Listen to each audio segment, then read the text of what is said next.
ये एक तरह से क्वेश्चन आंसर भी है, सब है। रविन्द्रनाथ टैगोर जी के बारे में या उनके, इसको बोला जाता है जीवनी, उनका जीवन परिचय या बायोग्राफी, यानी कि रविन्द्रनाथ टैगोर जी के बारे में बताएंगे। और नॉर्मल तो लोग सुना है कि भारत के राष्ट्रगान लिखने वाले कौन है, रविन्द्रनाथ टैगोर। यानी जनगण मन लिखने वाले कौन है, यानी कौन लिखे है, तो रविन्द्रनाथ टैगोर। ई रूप में हम लोग हर बार जानते हैं, लेकिन आखिर रविन्द्रनाथ टैगोर कौन है, इनके बारे में पूरा कहानी से सब बता देता है, पूरा जीवन परिचय शुरू से अंत तक में। एक बार तो एक लाइन पहले ऊपर था कि रविन्द्रनाथ टैगोर कौन है, तो ये पहली नंबर क्वेश्चन लिख दिया है कि रविन्द्रनाथ टैगोर कौन थे। तो कौन थे, वो एक कवि थे, उपन्यासकार थे, सबका मतलब बताते हैं, नाटककार थे, चित्रकार थे और दार्शनिक थे। तो पहले देखो एक शॉर्ट में तरह कहानी बता दें तभी सब पढ़ाएंगे। तब इनका रविन्द्रनाथ टैगोर जी का जन्म बंगाल में हुआ था। कहाँ, पश्चिम बंगाल। जब कोलकाता राजधानी होकर है, अभी पश्चिम बंगाल, पहले सोचे बंगाल कहा जाता, अब पश्चिम बंगाल है, ठीक। अब पश्चिम बंगाल के कहाँ में, कोलकाता में हुआ, गांव में। इनका ब्राह्मण फैमिली में जन्म हुआ था, पंडित जी है ये लोग, ठीक। तो इनका नाम रखा रविन्द्रनाथ टैगोर। इनका जन्म कब हुआ, 7 मई 1861 को कोलकाता में। वहां पर पढ़ाई लिखाई किए, अपना जो एक लेवल होता है। तो एक और बोले थे कि सबको देखे कि कल्पना चावला भी दूसरा देश में पढ़ने गई थी, वैसे ये भी गए इंग्लैंड में पढ़ने के लिए, लेकिन वहां पढ़ने गए थे शायद लॉ की पढ़ाई पढ़ने गए थे। हाँ, लॉ की पढ़ाई पढ़ने गए थे, यानी कि वकालत, वकील बनने के लिए, कि संविधान के बारे में पढ़ेंगे, तो वहां गए। लेकिन वहां छोड़ कर आ गए कि अब न पढ़ेंगे, यहाँ ही पर आकर के कोई और चीज पढ़ाई पढ़ते हैं, तो यहाँ के पढ़ना स्टार्ट किए। लेकिन इनको धीरे धीरे कहानी में आया कि कविता लिखने लगे, गीत लिखने लगे, तो इस तरह के कहानी नाटक उटक लिखते लिखते ई रूप में चल गए। तभी कविता लिखने लगे। कविता सुनती है ना जो किताब में, वो कविता लिखना देखकर बार बार मिलेगा, तो कविता इन्हीं का बहुत सारा लिखा रहता है। यानी कि कबीर के दोहा के तरह वाला है। ये 1000 कविता लिखे हैं, गाना 2-3 हजार लिखे, मतलब कि बहुत सारा लिखे हुए कविता, गाना, और उपन्यासकार। तो कवि बने, यानी कि कविता लिखते थे इसलिए कवि बन गए। तो बहुत सारे कविता लिखे हुए हैं। आप उपन्यासकार के मतलब कि बहुत बड़ा बड़ा कहानी, नोवेल हो बोला जाता है, कि जैसे कि एक में कहानी है, लेकिन बहुत मतलब इतना मोटा मोटा किताब में पूरा कहानी चलते जा रहा है कि पूरा जीवन तक। बड़ा बड़ा किताब लिखने वाले को उपन्यासकार कहा जाता है, जो पूरा कहानी लिखे। नाटककार, बार बार में नाटक हुए थे, देखिए फिल्म देखिए है ना, तो फिल्म में भी लिखा जाता है कि कैसे कैसे नाटक करना। इसी पहले नाटक होता था तो लिखते थे कि कैसे कैसे कहानी, तो वो किताब में कहानी पढ़ती है ना, तो वो कहानी, ये नाटककार समझ लो या कहानी समझ लो, कि कहानी लिखते थे, तो इनको कहानीकार या नाटककार कहा जाने की नाटक। चित्रकार, यानी नॉर्मली कभी कभी चित्र बना देते। और हाँ, एगो चित्र बोले थे ना, शायद अभिनव टैगोर थे जो भारत माता के चित्र बनाए थे। और दार्शनिक है, मतलब कि जिनको हर चीज के फील्ड में थोड़ा थोड़ा होता है ज्ञान, और इधर के तर्क वितर्क में बड़ी बड़ी बातों में, उस सबको दार्शनिक के रूप में, दार्शनिक शब्द बड़ा जाए, फिलोसफर कहा जाता है, तो ई रूप में है।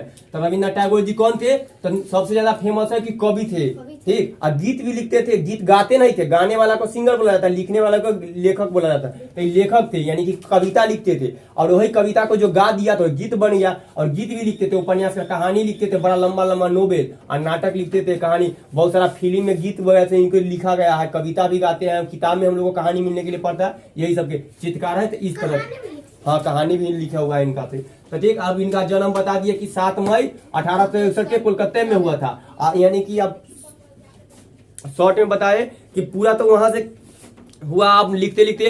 और तब इनको जब धीरे धीरे इस सब में फील्ड में आ गया, तो देखे कि बच्चों के पढ़ाने के लिए, कि कोलकाता में गरीब उरीब के पढ़ाने के लिए क्या किया जाए। तब वहीं पर ही अपने जगह, और कुछ जगह में एगो आश्रम, मतलब कि पूरा खाली जगह था, जमा है, पेड़ पौधा लगल है, तो वहां पर ही आश्रम बनाए। पहले के ना बच्चों के पढ़ाई आश्रम में कहा जाता था, आश्रम बनाए। वो आश्रम का नाम रखे शांति निकेतन आश्रम, यही लिखे हैं कि 1901 में वो एगो आश्रम खोले। आश्रम का नाम क्या रखे, शांति निकेतन।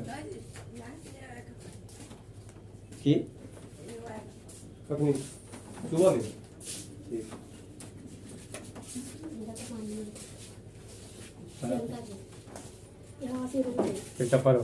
देखो, एक शांति निकेतन की स्थापना कब की है, 1901 में। यानी कि एगो स्कूल खोले, आश्रम और खोले बच्चों के पढ़ाने के लिए। तो पूरा स्कूल बड़का को बिल्डिंग बना करके ना, आश्रम के तरह, एगो पेड़ के छाव में, खुले में, झोपड़ियों नहीं था, गार्डन के रूप में बगीचा था, और पेड़ पौधा था, पेड़ के नीचे पढ़ाएंगे। उनका नाम रख दिया शांति निकेतन आश्रम, ठीक। यानी कि बच्चों को कब किए, तो 1901 में। पहले बार बार क्वेश्चन में थे कि शांति निकेतन जो कोलकाता में है, उसकी स्थापना कौन किए, रविन्द्रनाथ टैगोर।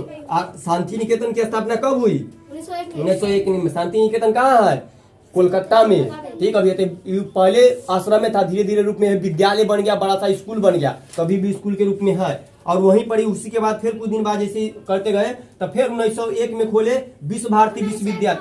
हाँ, 1921 में। तो 1901 में हुआ, और 1921 में क्या खोले, विश्व भारती विश्वविद्यालय खोले। यानी कि इसको यूनिवर्सिटी बोला जाता है, जैसे कि BA BSc की पढ़ाई करने वाले लोग को। तो इनका नाम रखे कि विश्व भारती। हाँ उसी वाला था। तो ये को फिर इसको ई कढ़ाई के इसी तरह करते करते अभी में आओ। इनका मृत्यु कब हो गया? 7 अगस्त 1941 को। कोलकाता के थे, कोलकाता में सब दिन रहे, वहीं पर हो गया। बंगाली थे, बांग्ला भाषा के जानते थे, वहीं में हो गए। तो सब बंगले में अगर लिखते थे कविता कहानी, सब बंगाली भाषा में लिखते थे। इनका जन्म हुआ 7 मई 1861 को और मृत्यु 7 अगस्त 1941 को। तो देख ले कोलकाता में थे, हाँ 7 तारीख के मर गए, बस महीना चेंज। देखो यो लास्ट में 61 है, में 41, ठीक, यानी कि 80 साल जी गए। हाँ 80 साल हो गया। अब देखो तो ये अपना साहित्य लिखते थे ना, कविता कहानी इसी सब, जैसे उपन्यास लिखे तो नोवेल साहित्य यही सब होता है। साहित्य वाला नोबेल प्राइज के बारे में बताए थे तो हमें पूरा बता दिए थे। तो साहित्य में नोबेल पुरस्कार पाने वाले प्रथम भारतीय है, ठीक, यानी अपना भारत में या अपना पूरा एशिया महाद्वीप में कौन ऐसा एशिया महाद्वीप में पूरा पाने वाले कौन प्रथम व्यक्ति है? तो रविंद्रनाथ टैगोर जी है। विश्व में ना, एशिया महाद्वीप में जगह महाद्वीप है ना, उनमें से अपना एशिया महाद्वीप में हम लोग रहते हैं ना, हाँ तो उनमें से पूरा एशिया महाद्वीप, भारत में तो सब में है लेकिन पूरा एशिया में पाने वाले प्रथम व्यक्ति कौन है? रविंद्रनाथ टैगोर। यही एगो किताब लिखे थे, बहुत बड़ा उपन्यास के तरह। किताब का नाम था गीतांजलि, ठीक, गीतांजलि पुस्तक। ये पुस्तक में बंगले भाषा में लिखा होता है, अंग्रेजी में सब ट्रांसलेट करके तो विदेश लोग वाला पढ़ा। और जब विदेशी लोग जब अंग्रेजी में पढ़ा तो बहुत अच्छा लगा कि कहानी में बहुत अच्छा लिखा हुआ है। तब वो लोग कौन लिखे हैं? तो गीतांजलि पुस्तक। तब पता चला कि रविंद्रनाथ टैगोर। तो वो तो इनको साहित्य के रूप में इनको पुरस्कार देना चाहिए। तो कौन पुरस्कार? Nobel prize. तो नोबेल प्राइज तो इनको भारत में और एशिया में पाने वाले प्रथम भारतीय व्यक्ति है जिनको नोबेल प्राइज मिला। किस क्षेत्र में? तो साहित्य क्षेत्र में। और कौन किताब के लिए? गीतांजलि के लिए। कब मिला गया था? 1913 में। तो साहित्य में नोबेल पुरस्कार पाने वाले प्रथम भारतीय एवं प्रथम एशियाई व्यक्ति है जिन्हें 1913 में गीतांजलि पुस्तक के लिए साहित्य क्षेत्र में नोबेल प्राइज मिला था। और इन्हें महात्मा गांधी जी ने गुरुदेव के नाम दी, यानी कि महात्मा गांधी इनको क्या बोले? गुरुदेव। गुरुदेव यानी गुरु थे, यानी सबको शिक्षा देते हैं, एकदम शांति साधु थे और वो इसी लोग क्या नाम दिया गया? गुरुदेव या सिख देव भी कहा जाता था। महात्मा गांधी इनको गुरुदेव के नाम से पुकारे। वो दूसरा के वो महात्मा गांधी के बारे में तो बताया, तो अच्छा बता दे, ठीक। तो रविंद्रनाथ टैगोर जी का क्या नाम दिया गया? गुरुदेव। तो रविंद्रनाथ टैगोर जी का उपनाम क्या है? गुरुदेव। और गुरुदेव किसे कहा जाता है? रविंद्रनाथ टैगोर जी को। और रविंद्रनाथ टैगोर जी के गुरुदेव किसने कहा? महात्मा गांधी। और फिर जब देखे कि ये हमारा गुरुदेव दिए तो यो महात्मा गांधी अति रविंद्रनाथ टैगोर ना गांधी जी को बोल दे तू आप महात्मा है। अब बहुत बड़कार में तो उनको महात्मा दे दिए। तो गांधी जी को महात्मा किसने कहा? रविंद्रनाथ टैगोर जी ने। और रविंद्रनाथ टैगोर जी के गुरुदेव किसने कहा? महात्मा गांधी। यह अदला बदली कर लिए। तो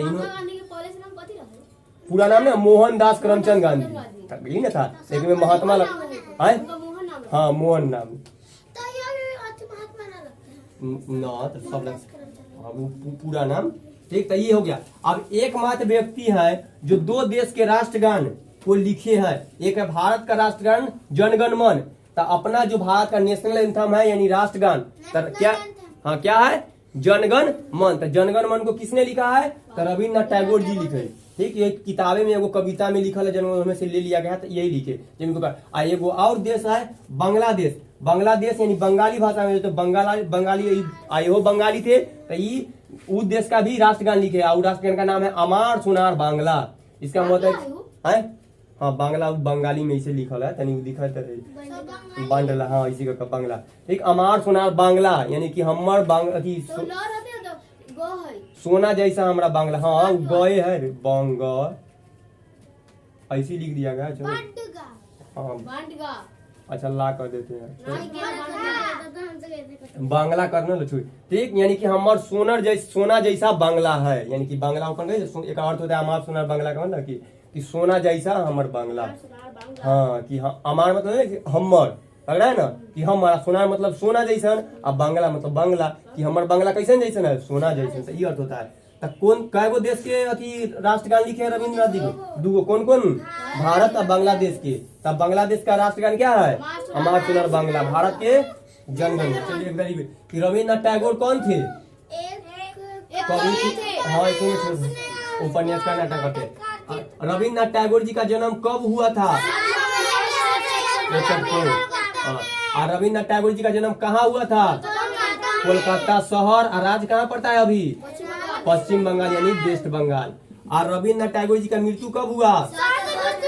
41 को, हाँ कलकत्ता वेस्ट बंगाल में। एशिया एशिया में प्रथम नोबेल प्राइज पाने वाले व्यक्ति कौन है? रविन्द्रनाथ टैगोर। अब भारत के प्रथम नोबेल पुरस्कार पाने वाले प्रथम भारतीय व्यक्ति कौन है? रविन्द्रनाथ टैगोर। और रविन्द्रनाथ टैगोर को नोबेल पुरस्कार किस क्षेत्र में मिला था? साहित्य के क्षेत्र में। रविन्द्रनाथ टैगोर को नोबेल पुरस्कार उनके किस पुस्तक के लिए मिला था? गीतांजलि पुस्तक को। रविन्द्रनाथ टैगोर जी को नोबेल पुरस्कार कब मिला था? 1913 में। हाँ। और रविन्द्रनाथ टैगोर जी का उपनाम क्या है? गुरुदेव।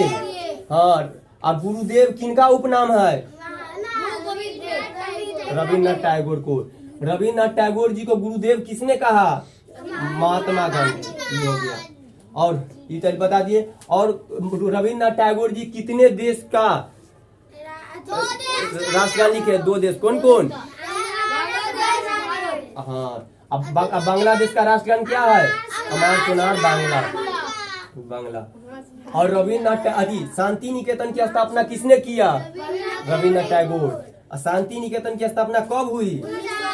1910 1901 में है। ठीक, 1901 में। अब विश्व भारती की स्थापना किसने की? रविन्द्रनाथ टैगोर किए। अब कब किए? तो शांति निकेतन की स्थापना कब हुआ?